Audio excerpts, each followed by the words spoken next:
Lionel മെസ്സിയുടെ പേര് ദുരുപയോഗം ചെയ്ത് കേരളത്തിലെ ജനങ്ങളുടെ കണ്ണിൽ പൊടിയിടാനുള്ള ശ്രമം പുറത്തായിരിക്കുന്നു. ലോകകപ്പ് നേടിയ അർജന്റീന ടീം സംസ്ഥാനത്ത് സൗഹൃദ മത്സരം കളിക്കാനുള്ള സാധ്യത പൂർണ്ണമായും അവസാനിച്ചതോടെ ഈ നീക്കത്തിന് പിന്നിലെ ദുരൂഹമായ സാമ്പത്തിക ലക്ഷ്യങ്ങൾ വ്യക്തമാവുകയാണ്. 70 കോടി രൂപയുടെ സ്റ്റേഡിയം നവീകരണവും ഔദ്യോഗിക സ്ഥിരീകരണം ഇല്ലാതെ നടന്ന സ്പോൺസർഷിപ്പ് പിരിവുകളും വലിയൊരു സാമ്പത്തിക കൊള്ളയ്ക്കുള്ള മറയായി മാറിയെന്ന ആരോപണം ശക്തമാകുന്നു.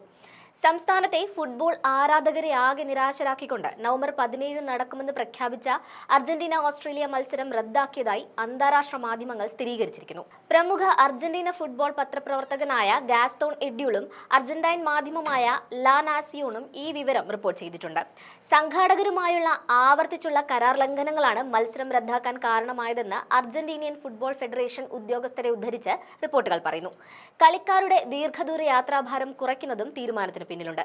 എന്നാൽ ഈ റദ്ദാക്കൽ വാർത്തയേക്കാൾ ഗൗരവമായത് ഈ പദ്ധതികളോടനുബന്ധിച്ച് നടന്ന സാമ്പത്തിക ഇടപാടുകളാണ്.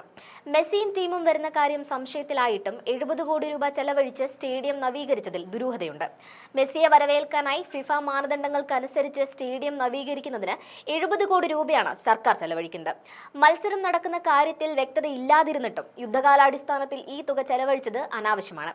സ്റ്റേഡിയം പരിശോധിക്കാൻ വന്ന അർജന്റൈൻ പ്രതിനിധികൾ ഇവിടുത്തെ സൗകര്യങ്ങളിൽ തൃപ്തരല്ലെന്ന റിപ്പോർട്ടുകൾ മുൻപ് തന്നെ പുറത്തു വന്നിരുന്നു. ഇങ്ങനെ ഒരു സാഹചര്യത്തിൽ പോലും നവീകരണവുമായി മുന്നോട്ട് പോയത് പൊതുപണം പാഴാക്കാനുള്ള ശ്രമമായിരുന്നെന്ന് ആരോപണമുയരുന്നു. ഈ 70 കോടി രൂപയുടെ ചെലവിന് പിന്നിലെ ലക്ഷ്യങ്ങൾ എന്തൊക്കെയാണെന്ന് സർക്കാർ ഉടൻ വ്യക്തമാക്കണം. കൂടാതെ മെസ്സിയുടെ പേരുപയോഗിച്ച് ജനങ്ങളെ കബളിപ്പിച്ച് വലിയ സ്പോൺസർഷിപ്പ് നേടാനുള്ള ശ്രമം ശക്തമായി നടന്നുവെന്ന് കരുതേണ്ടിയിരിക്കുന്നു. അർജന്റീനയുടെ ഔദ്യോഗിക സ്ഥിരീകരണം വരും മുമ്പേ തന്നെ 5000 രൂപ മുതൽ ടിക്കറ്റ് നിരക്കുകൾ പരസ്യപ്പെടുത്തി സ്പോൺസർഷിപ്പ് ഇനത്തിൽ വൻ തുകകൾ കൈപ്പറ്റിയതായി റിപ്പോർട്ടുകളുണ്ട്. മത്സരം റദ്ദാക്കിയെന്ന വാർത്ത ശക്തമായിട്ടും തങ്ങൾക്ക് അർജന്റീനയുടെ സ്ഥിരീകരണം ലഭിച്ചിട്ടുണ്ടെന്നും നവംബർ 17 മത്സരം നടക്കുമെന്നുമുള്ള ഉറച്ച നിലപാടിലാണ് സംഘാടകരായ സ്വകാര്യ കമ്പനി. ഇത് കൂടുതൽ ആശയക്കുഴപ്പങ്ങൾ സൃഷ്ടിക്കുകയും സാമ്പത്തിക തട്ടിപ്പുകൾക്ക് വഴി തുറക്കുകയും ചെയ്യും. അർജന്റീനിയൻ ടീമിൽ നിന്നും ഔദ്യോഗിക സ്ഥിരീകരണം വരും വരെ ആരും സ്പോൺസറുടെ വാഗ്ദാനങ്ങളിൽ വീഴരുത്. സംസ്ഥാന സർക്കാർ ഈ വിഷയത്തിൽ ഉടനടി വ്യക്തത വരുത്തേണ്ടത് അനിവാര്യമാണ്. നവംബറിലെ ഫിഫ വിൻഡോയിൽ അർജന്റീന സൗഹൃദ മത്സരങ്ങൾ കളിക്കുന്നത് അങ്കോളയിലായിരിക്കും. ലോകകപ്പ് യോഗ്യതാ മത്സരങ്ങളാണ് അവരുടെ പ്രധാന ഷെഡ്യൂളിൽ ഉൾപ്പെടുന്നത്. ഓസ്ട്രേലിയൻ ടീമിന്റെ ഭാഗത്തു നിന്നും മത്സരത്തിന് സ്ഥിരീകരണം ലഭിച്ചിട്ടില്ല. ഈ യാഥാർത്ഥ്യങ്ങൾ നിലനിൽക്കെ മെസ്സിയുടെ വരവുറപ്പിച്ചുകൊണ്ട് നടന്ന പ്രചരണങ്ങളുടെ ഉദ്ദേശം മറ്റ് സാമ്പത്തിക നേട്ടങ്ങളായിരുന്നു എന്ന് ഇപ്പോൾ വ്യക്തമാകുന്നു.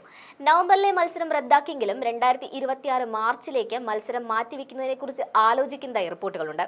എങ്കിലും നിലവിലെ സാമ്പത്തിക വിവാദങ്ങളിൽ നിന്ന് കരകയറാൻ സംസ്ഥാന സർക്കാർ എത്രയും പെട്ടെന്ന് ഔദ്യോഗികമായി ഇടപെട്ട് സുതാര്യത ഉറപ്പാക്കണം. മെസ്സിയുടെ പേര് പറഞ്ഞ് സംസ്ഥാനത്ത് നടന്ന സാമ്പത്തിക ഇടപാടുകളിലെ സുതാര്യതയും 70 കോടി രൂപയുടെ പൊതുചെലവിന്റെ ഉത്തരവാദിത്വവും സംസ്ഥാന സർക്കാർ പൊതുസമൂഹത്തോട് ഉടൻ വെളിപ്പെടുത്തേണ്ടിയിരിക്കുന്നു.